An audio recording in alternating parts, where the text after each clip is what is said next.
Salam saudara, kembali kita mengikuti Abam. Ya. Ini episode 1022 ya Pak. Oke, mari Pak, kita mulai. Baik, pertanyaan pertama datang dari seorang pria usia 32 tahun, single di Sumatera Utara dan jemaat gereja karismatik. Shalom Bapak rohaniku yang kukasihi dan kuhormati. Terima kasih atas jawaban Bapak di Abam yang sangat memberkati saya dan membuat saya bertumbuh akan iman. Pak, saya ingin bercerita. Di komunitas saya bergereja, tidak diizinkan atau berkenan menyimpan nomor lawan jenis, Pak. Namun walaupun disimpan, nomor lawan jenis itu sebatas pemimpin komsel dengan anggota tersebut saja. Yang menjadi pertanyaan, apakah saya salah membagikan renungan dan kebenaran firman Tuhan itu di luar komsel saya, alias membagikan ke komunitas komsel lain atau ke pemimpin komsel tersebut? Tapi dia menjawab, jangan bagikan ke dia. Dan dikatakan jangan mengajari dia. Harus fokus ke komsel saya sendiri katanya. Apakah saya salah, Pak? Tuhan memberkati. Yang pertama, kenapa tidak boleh menyimpan nomor telepon lawan jenis? Kalau orang normal, kan lawan jenis itu bisa saudara, bisa family, bisa ponakan, bisa teman kerja, bisa pelanggan kalau Anda pedagang. Ya, itu ya. Betul. Kalau itu teman pelayan di gereja, bisa sharing, bisa berbagi. Aneh, ya. Ini agak aneh. Lalu kalau tidak boleh share kebenaran, itu nggak beres. Kebenaran harus dibagikan. Coba periksa Anda di tempat yang benar nggak di situ. Ya, itu saja. You doa. Kalau Anda di situ memang Tuhan taruh untuk jadi berkat, bagilah kebenaran untuk mereka. Jika tidak, saudara membuat komsel sendiri. Aneh nih komsel kalau tidak boleh punya nomor telepon lawan jenis. Aneh. Di dunia seperti hari ini itu primitif ya. Oke, teruskan. Oke, baik. Selanjutnya dari seorang perempuan 37 tahun, memiliki 3 anak di Sidoarjo, Jawa Timur, seorang pengikut atau pelanggan Truth ID. Oke. Shalom Pak Eras dan seluruh tim Abam. Saya seorang muslim Di KTP dan suami saya umur 50 tahun juga seorang muslim. Tapi di KTP atau enggak? Coba teruskan. Saya mengikuti Truth.id, pengikut Pak Eras, saya percaya Tuhan, saya juga follow Instagram GSKI, Pak Pendeta Eras, dan yang lainnya. Saya selalu mengikuti doa bersama Pak Eras di Truth.id, saya benar-benar mencintai ajaran Pak Eras. Saya diam-diam mengikuti ajaran Pak Eras tanpa sepengetahuan suami saya, karena suami saya dominan dan lebih mementingkan dirinya sendiri.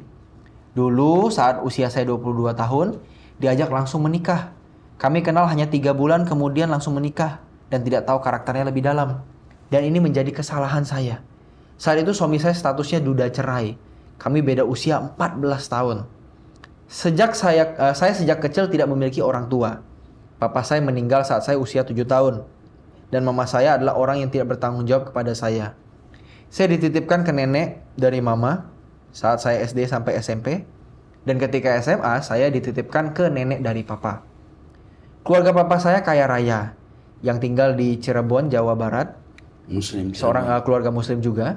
Sedangkan keluarga mama sederhana, yang adalah keluarga Kristen dan Konghucu, Chinese Tegal, Jawa Tengah. Iya. Jadi kalau dari kecil tidak punya orang tua, lalu dia kenal pria lebih tua, bisa punya kecenderungan mau. Dia haus kasih sayang papa. Terus? Saya sudah menikah dan saat ini memiliki 3 anak. Anak pertama perempuan usia 13 tahun, anak kedua usia 7 tahun, dan anak ketiga usia 5 bulan. Suami saya tidak pernah memikirkan pendidikan anak-anaknya. Suami saya lebih memikirkan dirinya sendiri, egois dan mau menang sendiri. Dia bekerja di kantor swasta yang lumayan bagus. Tetapi dari menikah di 2010 saya hanya diberi uang saku tiap harinya untuk kebutuhan rumah dan anak-anak. Saya pun tidak tahu berapa gaji dia dan lain-lain. Nah, kalau sampai suami menyembunyikan jumlah gaji itu juga harus dipikirkan. Terus? Dulu saya selalu ditakut-takuti akan ditinggal nikah lagi. Dalam agamanya kan boleh beristri lebih dari 1. Dulu saya takut, tapi saya selalu diam. Selalu menguatkan diri, fokus pada diri sendiri dan anak-anak. Setelah menikah, kami memiliki rumah di sebuah perumahan. Uang muka dari tante saya, adik almarhum papa. Oh, jadi bukan dari suami ini ya? Kemudian cicilan KPR, suami saya yang melakukan pembayarannya. Pada tahun 2019, saya membeli cash rumah sendiri, sertifikat atas nama saya. Dari hasil saya sendiri dengan keluarga almarhum papa saya.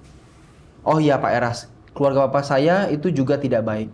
Mereka mencurangi warisan papa saya untuk saya dan selama saya disekolahkan dulu di sana, Saya diperlakukan sebagai pembantu dan tidak layak. Bahkan saya ditolong kabur dari sana oleh karyawan toko nenek saya. Singkat cerita, di Desember 2022 ada pembagian warisan, tapi warisan saya ditahan. Nah, suami saya dengan alasan kasihan melihat saya dicurangi, dia memaksa saya menuntut secara hukum, padahal saya ikhlas saja. Proses hukum berjalan di 2023 dan suami saya malah banyak hutang pinjol dengan alasan buat biaya menuntut, bayar polisi dan lain-lain. Akan tetapi saya tidak pernah tahu jelas rinciannya, bahkan uangnya saya tidak pernah tahu. Akhirnya, keluarga saya memberikan tanah di Cirebon dan uang 100 juta yang ada di tangan suami. Tetapi uang yang 100 juta suami saya tidak sampai ke tangan saya. Saya mengetahui sendiri tanpa saya mencari tahu.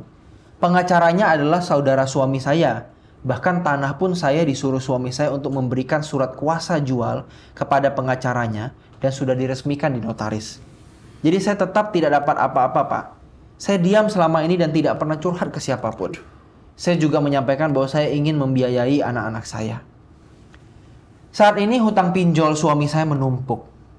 Ada yang atas nama saya pinjamannya, padahal saya pun tidak menikmati uang itu karena dia yang pegang uang. Stop. Jangan sekali-kali pakai namamu pinjol. Jangan sekali-kali. Ingat ini. Terus. Pak, rumah ini yang dibeli setelah pernikahan mau dijualnya lagi. Saya pertanyakan soal pendidikan anak-anak, dia tidak membantu, Pak.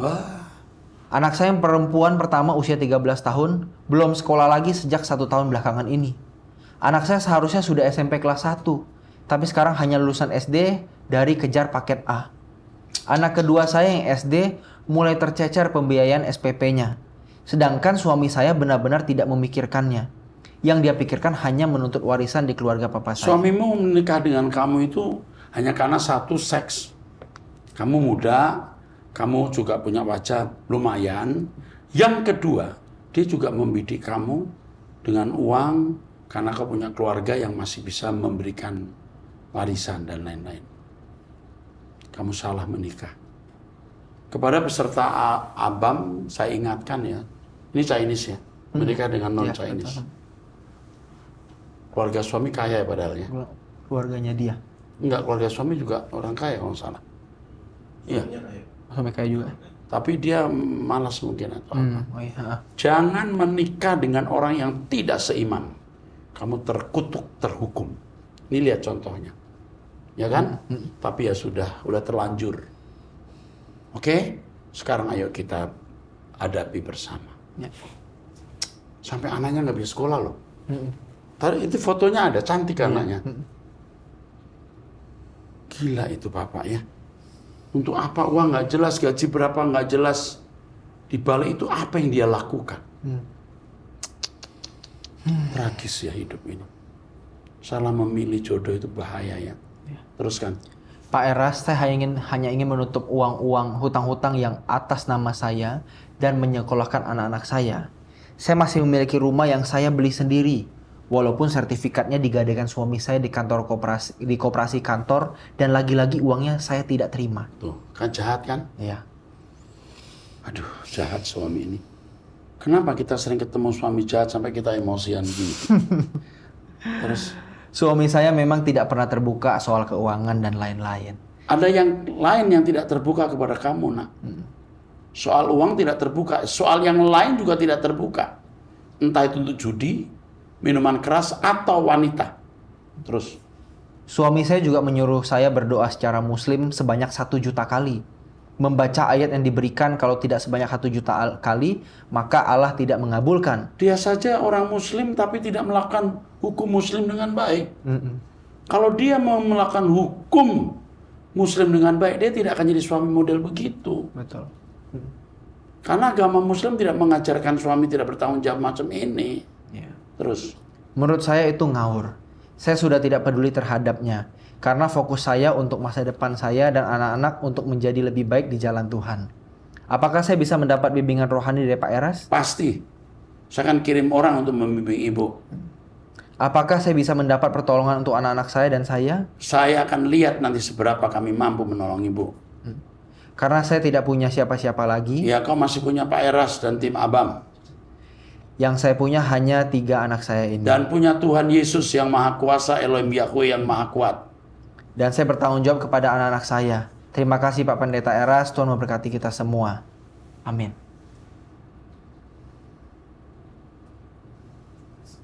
Tolong deh ini dilindungi deh. Kita seringkali dapat pertanyaan bikin kita capek ya. Capek kita menjawab pertanyaan-pertanyaan ini. Tapi kita harus melindungi. Ya. Mungkin ibu ini tidak bisa lama hidup dengan pria ini. Iya. Pria ini kan udah duda nih. Bukan tidak mungkin bahwa istri pertamanya pun diperlakukan seperti ini. Mengapa dia cerai? Maka kalau nikah dengan duda yang cerai itu, aduh, alasannya dulu istri saya tidak melayani lah, istri saya selingkuh. Hati-hati loh menikah dengan pria yang pernah menikah. Tidak 100% salah, tidak 100% buruk. Memang bisa istri lamanya yang buruk. Tapi sudah berkali-kali saya menemukan pria seperti ini bermasalah. Bermasalah. Termasuk, nah gini, istri yang juga pernah nikah, itu juga bisa bermasalah. Tapi kecil kemungkinan dia buruk. Kalau pria bisa, lebih besar kemungkinan dia buruk. Ya, oke. Jadi, kasihan. Ya. Hidupnya direnggut, rumah pribadinya diambil, warisannya diambil, dan nggak jelas. Judi, mabok, atau perempuan jalang. Ya, perempuan-perempuan. Ya. Dibayari perempuan-perempuan yang ditiduri, bisa saja. Atau obat. Nah kalau nggak jelas itu apa? Oh mungkin untuk keluarga dia. Bisa saja. Tapi kalau dia tidak bertanggung jawab pada anak istri kandung, bagaimana bertanggung jawab untuk orang di luar keluarga kandungnya? Iya. Makanya kepada yang belum nikah, hati-hati ya. Lebih baik kamu tidak menikah daripada menikah ketemu orang yang salah. Episode ini bikin kita emosi terus nih. Dari tadi. Aduh, jahatnya manusia bikin kita emosian ya. Teduh, Tuhan mau beri kita keteduhan. Tapi Tuhan pun marah loh. Iya. Tuhan pun marah. Marah. Saya masih ada dalam persekutuan dengan Tuhan. Saya hidup di hadirat Tuhan. Saya kira saya bisa merasakan perasaan Tuhan. Teruskan. Baik, selanjutnya dari seorang pria usia 42 tahun, sudah menikah, memiliki 2 anak, tinggal di Probolinggo, Jawa Timur, dan merupakan jemaat gereja karismatik. Shalom Bapak Erastus, Bapak Rohaniku. Saya sudah 3 kali berkirim pesan di Abam. Kami, saya, istri, dan anak-anak adalah pecinta Abam. Doa pagi, doa malam, truth.id, dan khotbah-khotbah pengajaran Bapak Erastus. Bahkan waktu liburan pun, saya terus mendengarkan pengajaran Bapak Erastus. Saya haus pengajaran Bapak Erastus. Pengajaran Bapak yang benar-benar mengubah cara berpikir saya dan berimplikasi untuk berjuang sempurna seperti Bapak dan serupa dengan Tuhan Yesus, hidup kudus, suci, tak bercacat, tak bercela. Luar biasa. Saya tidak ada pertanyaan, Pak. Mau memberi support buat Bapak Erastus dan keluarga, gereja, pelayanan, sekolah, tim pelayanan, Abam, doa pagi, ibadah-ibadah, dan lain-lainnya. Saya tidak bisa membayangkan beban yang Pak Eras pikul. Pengen rasanya saya ikut memikul beban yang Pak Eras pikul. Sementara ini dengan cara saya ikut memberi persembahan ke GSKI Rehoboth Kelapa Gading tanpa mengurangi persembahan di gereja lokal saya, Pak. Maju terus dan maju tak gentar Bapak Rohaniku, Bapak Erastus. Semoga Allah Bapa Elohim Yahweh dan Tuhan Yesus senantiasa melindungi Pak Eras beserta keluarga dan tim yang di bawah naungan Bapak Erastus. Salam LB3. Amin. Terima kasih untuk persembahan yang diberikan. Ini bukan hanya satu, ada beberapa orang yang melakukan itu. Seperti kemarin saya bertemu dengan seorang dokter. Dia bukan orang GSKI. Dia hanya melalui online ikut. Dia memberikan persembahan. Mungkin termasuk rutin dia. Dan persembahan Anda pasti tidak menjadi mobil rumah saya. Karena saya sudah lebih dari cukup. Kalau Anda pegawai bank, Anda bisa membaca rekening saya. Apakah uang gereja masuk rekening saya atau uang saya masuk rekening gereja. Ya, oke? Jadi persembahan Anda pasti dipakai untuk pekerjaan Tuhan. Pasti. Dan suatu hari Anda akan melihat investasi Anda untuk sekolah-sekolah Alkitab, untuk sekolah-sekolah umum, untuk gereja-gereja, untuk membantu orang-orang miskin. benar-benar kami gunakan untuk pelayanan. Ya. Dukungan finansial Anda sungguh-sungguh berarti. Tuhan berkati. Ya. Seperti yang tadi kapan tuh saya baca yang dia hanya piara ayam, petani, tapi dia bisa memberi persembahan walaupun tak seberapa. Jangan dihitung jumlahnya. Ketulusanmu, bahkan memberi dalam kekurangan itu besar di mata Tuhan. Tuhan pasti memberkati usahamu, pekerjaanmu, usaha buat tanganmu, anak-anakmu, sampai keturunanmu akan diingat oleh Tuhan. Karena uang itu kami gunakan untuk pelayanan, bukan untuk kami. Oke, teruskan. Baik, selanjutnya dari seorang perempuan usia 19 tahun, seorang mahasiswa, tinggal di Jember, dan seorang jemaat gereja Pentakosta. Shalom Bapak Eras, saya sangat bersyukur saya bisa lebih mengenal Tuhan melalui pembelajaran Alkitab yang selalu Bapak siarkan. Orang tua saya, terutama mama saya, selalu mengikuti seluruh pembelajaran Alkitab Bapak Eras. Tapi di masa peralihan ke masa dewasa, saya terguncang dengan situasi pemuda di zaman sekarang. Saya sempat bertemu dengan seorang laki-laki dan diajak berbisnis menipu orang-orang dengan nafsu seksualnya di suatu aplikasi. Oh iya, dia suruh foto itu ya. Suruh foto gitu ya, betul? Mungkin. Terus? Awalnya saya kenal dia hanya untuk berteman, tapi seiring berjalannya waktu, saya merasa ini benar-benar salah dan dosa. Tuhan seperti membuat hati saya sangat gelisah. Jadi saya memutuskan untuk berhenti menjadi partner dengan dia dalam bisnis haram itu. Awalnya dia bersikap manis kepada saya, tapi lama-kelamaan dia menjauh dari saya dan mengabaikan saya karena apa yang dia butuhkan tidak bisa saya penuhi. Iya, mungkin wajahnya ditampilkan, badan orang, bisa begitu ya. Aduh, gawat ya. Terus? Tetapi setelah itu pun juga saya minta ampun pada Tuhan Yesus karena saya mau belajar merespon dengan benar. Pak Eras, saya juga tidak mau punya perasaan seperti ini. Apa yang harus saya lakukan untuk menghindari saya jatuh terlalu dalam ke setiap lelaki yang memberi saya sedikit perhatian dan kasih sayang? Aduh. Terima kasih Tuhan memberkati. Ini dibimbing aja. Ini bisa jatuh dalam dosa, dalam terikat dengan seks ya. Dia sudah mulai terikat ini sebenarnya. Dia sudah mulai terikat. Harus ditolong ya. Oke deh, yuk. Kita bantu dia ya. Kepada wanita-wanita yang lain nih yang juga orang tua jaga anak-anakmu. Jangan sampai tertipu oleh orang-orang yang mau memanfaatkan kecantikan atau tubuh molek anak gadismu. Makanya orang tua harus kasih nasihat anak-anak untuk berhati-hati dalam bergaul dan harus betul-betul mengontrol. Siapa temanmu, kemana kau pergi, jam berapa, kamu pergi dengan siapa. Itu terus harus jadi pertanyaan orang tua. Ya, dan terutama orang tua harus punya kepekaan. Kalau banyak berdoa, orang tua kan peka. Maaf ya, kalau saya mengkonseling orang belum cerita, saya sudah tahu kamu sudah berzina sekian kali. Waktu kamu mengandung anak ini, kamu melakukan ini. Itu kepekaan yang bisa dimiliki saudara.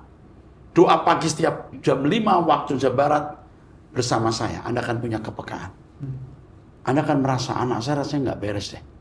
Dia kayaknya nggak sekolah hari ini. Anda bisa tahu. Kayaknya anakku lagi pacaran dengan orang beragama lain. Anda bisa tahu.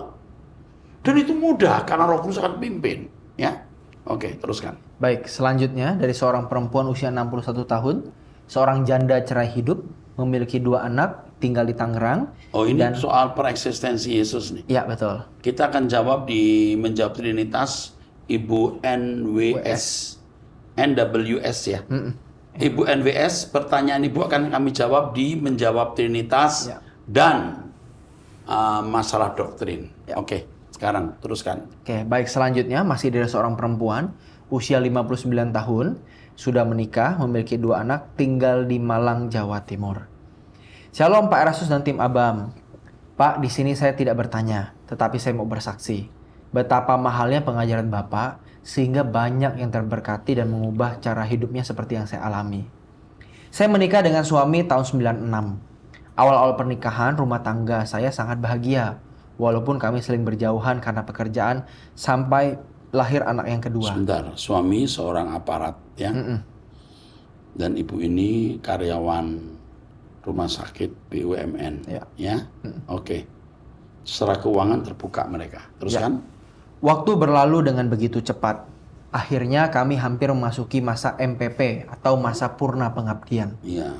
Di situ kami berunding apa yang akan kami lakukan saat MPP. Kesepakatannya, kami akan bertani dan tidak bekerja lagi. Namun 5 tahun akan memasuki MPP, suami saya kenal dunia medsos dan karaoke online Star Maker yang adalah sebuah aplikasi online karaoke. Di situ suami saya kenal seorang perempuan, teman duetnya di karaoke online. Sejak itu suami saya berubah drastis jadi pemarah, tidak pernah baca Alkitab dan tidak pernah berdoa.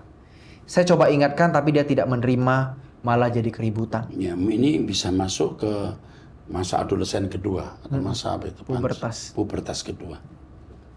Terus Sejak itu saya diam dan tidak pernah lagi mengingatkan. Karena saya penasaran kenapa suami saya kok jadi seperti ini. Saya baca WhatsApp-nya saat dia mandi. Saya syok. Ternyata dia sudah selingkuh di medsos dengan wanita itu. iya. Terus Sepertinya suami saya terbelenggu dengan cerita wanita itu. oke, sebentar. Wanita ini adik dari seorang pejabat tinggi juga ya. Oke, nggak usah dibaca ya. Iya. Pokoknya ceritanya yang wow dengan terus wanita ini sering Wanita itu sering diceritakan ke saya oleh suami saya dan dia cerita dengan rasa tidak bersalah. Saya berusaha tetap menjadi pendengar setia walaupun hati saya pedih. Saya terus menangis di hadapan Tuhan. Suatu hari ada temannya yang sama-sama main karaoke online. Dia bilang, "Bu, semakin mesra saja." Kali ini saya mencoba mengingatkan dia, suami saya, untuk berhenti main itu. Tetapi dia marah. Isi kemarahannya adalah bahwa wanita itu lebih dari segalanya dibanding dengan saya yang tidak ada apa-apanya. ya udah tua. Udah tua ibu ini kan 59 ya. Terus Semakin saya menjerit dalam hati. Bahkan anak-anak yang tidak mengerti apa-apa tidak diajak ngomong berbulan-bulan. Saya baru tahu setelah saya bertengkar hebat. Saya sudah tidak tahan lagi karena suami saya sudah mulai main uang. begini. Nanti suami tinggal sakit, dia nggak bisa angkat tangannya pun nggak bisa. Iya, angkat tangannya pun nggak bisa. Dia mulutnya menyong, nggak bisa nyanyi. Dia belum tahu kalau Tuhan pukul. Ya? Oke, teruskan aja. Suruh ibu ini diam. Ibu diam, jangan lawan lagi. Ibu jangan tegur, jangan lawan. Ibu harus pakai 3D, 3D. Diam. Ikuti nasihat saya. Terus. Tiap bulan dia transfer untuk kebutuhan perempuan itu. Dan bukti-bukti transfer itu saya temui semua di file dokumen Dia akan meratap, menangis, dan menyesali perbuatan bodohnya ini. Ibu diam. Ibu jaga diri, jaga anak-anak. Ibu siapkan diri masuk langit baru, bumi baru. Doa pagi bersama saya setiap jam 5. Ibu akan dapat kekuatan baru. Teruskan. Saya berkata kepadanya, "Katamu dia kaya, lebih segalanya dari aku. Tapi kok minta transfer ke kamu dengan nilai yang tidak berarti bagi orang kaya?" Wanita itu ngaku-ngaku anak adik jenderal. Itu bisa bohong. Itu bisa bohong. Kalaupun adik jenderal, tapi bukan jenderal kaya. Ya, atau jenderal yang pelit, dia tidak membantu adiknya. Atau dia bohong. Teruskan. Dia diam dan tidak menjawab sepatah kata pun. Saya tanya sama dia, "Akan dibawa kemana keluarga ini?" Dia bilang, "Walau bagaimana aku pilih perempuan itu, aku akan menikah dengan cara dia." Ya, oke. Ya sudah, itu keputusanmu. Tapi anak-anak harus tahu, kita bertemu berempat. Saya sampaikan tujuan ayahnya, karena mereka sudah sama-sama dewasa. Anak-anak saya yang besar menyampaikan pendapatnya. Ayah boleh lakukan itu, menikah lagi. Tapi harus keluar seorang diri saja. Tidak boleh bawa apapun. Suami saya diam tidak menjawab. Kejadian itu bulan Mei tahun 2000. Udah lama dong. Nah, dari peristiwa yang saya alami ini, saya merasakan begitu mahalnya pengajaran yang Bapak berikan. Waduh. Yang membuat saya menjadi kuat dan lebih bertekun lagi. Serta tak pernah absen mengikuti pengajaran Bapak di truth.id. Puji Tuhan, Pak. Akhirnya dia bisa kembali seperti pada saat saya kenal pertama kali dulu. Oh, puji Tuhan. Terima kasih banyak Pak Eras dan tim. Kalau dia tidak bertobat, dia nggak bisa ngomong. Dia nggak bisa mengangkat tangannya. Beritahu suamimu apa yang saya katakan ini. Terus. Pelayanan Bapak sungguh-sungguh membuahkan hasil. Semoga kesaksian saya ini bisa menjadi berkat bagi pendengar Abam. Mohon maaf kesaksian saya terlalu panjang. Terima kasih, Tuhan Yesus memberkati. Dan bolehkah saya dimasukkan di komunitas Abam? Luar biasa ya. Ini kekuatan Truth ID ya. Bisa buat wanita yang mestinya apa namanya kecewa jadi tidak ya. Luar biasa loh. Iya. Hebat ya. Salut Bu. Kasih tahu suami kalau dia nakal menjadi seperti yang tadi saya ucapkan. Saya tidak mengutuki. Bahkan dia bisa lebih parah dari apa yang saya katakan. Tuhan marah terhadap orang-orang seperti ini. Oke, teruskan. Ya, baik. Selanjutnya seorang wanita 35 tahun, tidak menikah, jemaat GSKI MAG. Ya. Shalom Pak Eras dan tim, terima kasih telah menjawab pertanyaan saya sebelumnya. Kali ini ada yang mau saya tanyakan lagi berkenaan dengan sifat ayah saya. Saya mau tanya kenapa ayah saya bersikap sangat tidak peduli dan dingin kepada keluarganya sendiri ya Pak. Awalnya saya berpikir saya saja yang merasakan hal ini. Tetapi sebelum almarhum ibu saya meninggal, ibu saya juga sempat mengeluhkan betapa tidak pedulinya ayah saya kepadanya. Seperti misalnya, selama berumah tangga dengan ayah saya, ibu saya tidak pernah mendapat uang belanja kecuali kalau diminta. Padahal saat itu keadaan finansial keluarga dalam keadaan baik. Ayah saya juga tidak membelikan ibu saya barang-barang selayaknya seorang suami yang saya tahu harusnya memberi perhatian kepada istrinya. Baju-baju ibu saya pun kebanyakan saya yang membelikan. Saya divonis dokter menderita kelainan saraf autoimun yang menyerang pinggang dan tangan. Tapi setiap hari saya tetap membantu pekerjaan rumah dan hampir 100% pekerjaan rumah saya yang mengerjakan tanpa libur. Walaupun sebenarnya mobilitas saya juga terbatas karena penyakit saya, terutama karena tidak bisa mengangkat beban berat. Ayah saya yang notabene masih mampu tidak mau membantu, kecuali kalau saya minta tolong. Itu pun tidak dikerjakan segera dan bahkan seringkali lupa. Padahal sederhana sekali Pak, hanya minta tolong jika sudah selesai makan, tolong cuci piring sendiri, dan masih banyak hal lain yang sebenarnya sepele tapi tidak dikerjakan. Ya ini ya, pria-pria seperti ini waktu belum menikah dia sayang pacarnya, dia bagi duit, begitu menikah dia nggak memberi belanja. Kadang-kadang si perempuan sampai berhenti bekerja karena ngurus rumah tangga.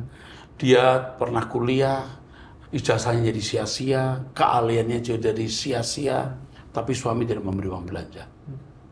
Jahat, jahat. Makanya harus hati-hati pilih jodoh. Ya, jahat pria-pria seperti itu, mematikan, mengubur istrinya, kemampuannya, talentanya, pendidikannya, dan tidak memberi nafkah yang patut. Oke, teruskan. Begitu juga dengan hal keuangan. Ayah saya seringkali dimanfaatkan oleh orang-orang dekatnya. Pernah suatu kali ibu saya marah karena tanpa bilang-bilang, ayah saya memberi pinjaman ratusan juta kepada adiknya yang notabene adalah orang yang berada dan sampai hari ini uangnya tidak kembali. Bahkan adiknya tidak mengakui hutang tersebut, padahal kami benar-benar dalam krisis keuangan. Ayah saya juga membeli barang-barang mahal seperti head-end dan mobil Eropa tanpa bilang dulu ke ibu saya. Jadi seringkali ibu tidak merasa dianggap dan merasa seperti asisten rumah tangga saja. Belanja Sekarang tidak saya diberikan, dia bisa beli mobil mewah. Iya. Ini kan luar biasa jahat. Ya terus. Sebelumnya saya pernah bilang bahwa saya punya bisnis dan bisnis itu didanai sepenuhnya oleh almarhum ibu. Pada waktu saya mulai bisnis, ayah saya tidak mau memberi sedikit pun modal. Alasannya ibu butuh dana berobat. Tapi ketika adiknya pinjam uang ratusan juta dan keponakannya atau anak adiknya menikah, tanpa ragu-ragu dia memberi angpau ribuan uang dolar Singapura. Ketika saya minta sekolah musik di Eropa karena saya punya vokal soprano dan bisa bermain piano, saya tidak diizinkan. Padahal saat itu secara finansial mencukupi. Saya malah dipaksa untuk masuk jurusan yang saya tidak suka. Kalau saya berkarir di sana, barulah akan diberi modal. Ketika penyakit saya kumat, saya sampai tidak bisa bangun. Dia tidak akan merawat saya, Pak. Bahkan dia tidak menanyakan apakah saya sudah lumayan sehat atau belum. Sampai-sampai sekali waktu saya sakit dan cerita pada kakak saya dan kakak ipar saya. Malah mereka yang kasihan dan bilang, apa kita jemput saja dia? Kok sepertinya bapak kamu tidak peduli? Dan itu kejadian 2 tahun lalu. Sampai hari ini penyakit saya kumat, beliau tidak pernah peduli. Dan kalau sekarang kumat lebih parah lagi, karena sekarang saya tidak bisa berobat. Dalam keadaan saya yang sakit, saya harus memasak, mencuci, dan lain-lain. Ayah saya kerjanya setiap hari hanya main handphone dan main kucing peliharaannya. Untuk membantu pekerjaan rumah tidak mau. Pada saat masih ada dana, saya ajak untuk memikirkan rencana pensiun. Tapi alasannya tidak mau, takut gagal, nanti uangnya habis. Tapi sekarang usaha tidak ada, sedangkan uang tetap habis. Sifatnya aneh Pak, kalau ke keluarganya sendiri. Tapi kalau di mata orang lain saya cerita begini, mungkin tidak ada yang percaya. Karena kalau orang lain di luar keluarga yang minta tolong, langsung dikerjakan. Misal, tetangga pinjam tangga dan lain-lain langsung dikerjakan. Mohon maaf kepanjangan ya Pak Eras, terima kasih untuk Ini jawaban. pria yang egois tapi cerdas. Tolong wanita ini cuma GSKI. Saya doakan dia supaya diputuskan kutuk ini autoimunnya. Kita doakan biar mujizat Tuhan terjadi. Ya. Kita kenapa ketemu masalah-masalah berat hari ini? Aduh. Bapak Ibu, saya minta Bapak Ibu doakan kami, Tuhan beri hikmat marifat, tim kami butuh banyak dukungan, doa, ya. Kepada yang penanya terakhir, kamu ikut terus doa pagi jam 5, Tuhan akan bimbing kamu, nak. Usia berapa tuh? Masih muda ya? Tadi usia 35 tahun, Pak. 35. Kamu ikut saya terus Truth ID, anggota GSKI ya? Iya, MAG. Kamu akan saya temui, saya akan doakan kamu. Dalam nama Yesus Kristus, kamu disembuhkan dari autoimunmu. Amin. Ya? Ya. We love you. Kamu masih punya orang tua, saya dan tim Abam, saudara-saudaramu. Kamu tidak sendiri. Jangan tinggalkan rumah. Tetaplah di rumah itu. Suatu kali ini semua akan berakhir. Dan kamu akan melayani Tuhan. Oke? Sampai jumpa di episode 1023. Ya? Tuhan memberkati saudara. Amin.